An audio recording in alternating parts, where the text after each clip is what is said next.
Ja sam Dragoljub Mojsilović.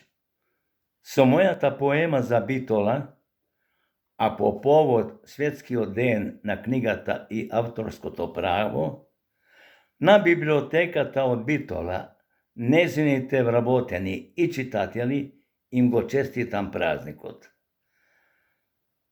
Na mladite im apeliram da ušte od rana mladost počnem da čitat i pišovat, so što će go zbogatat svoj duh i znanje.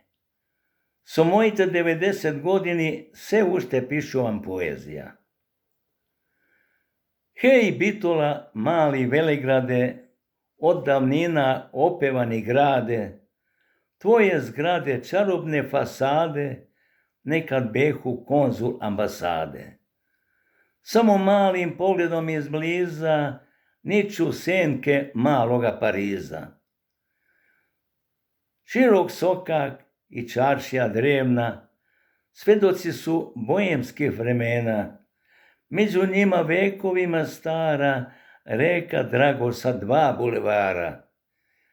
Njezini mostovi krvotok su grada, a pod njima mnoštvo malih vodopada.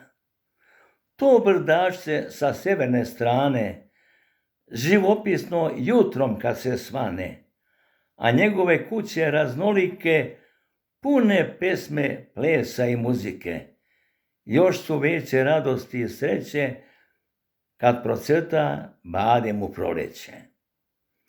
2 pazara tih pazarnih dana, kad pristigne roba sa svih strana, a najviše raznovrsne hrane, od krompira pa sve do banane, kad to vidiš pameti zastane.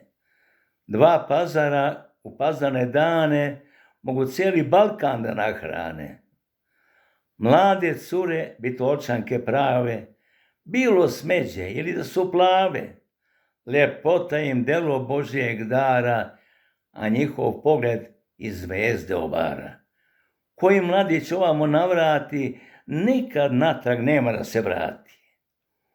U ovom gradu živeti milina, sa zapada Pelister planina, a istočno očima što prija zelen tepih Pelagonija, duga ravna, najplodorodnija makedonska Kalifornija. Hvala.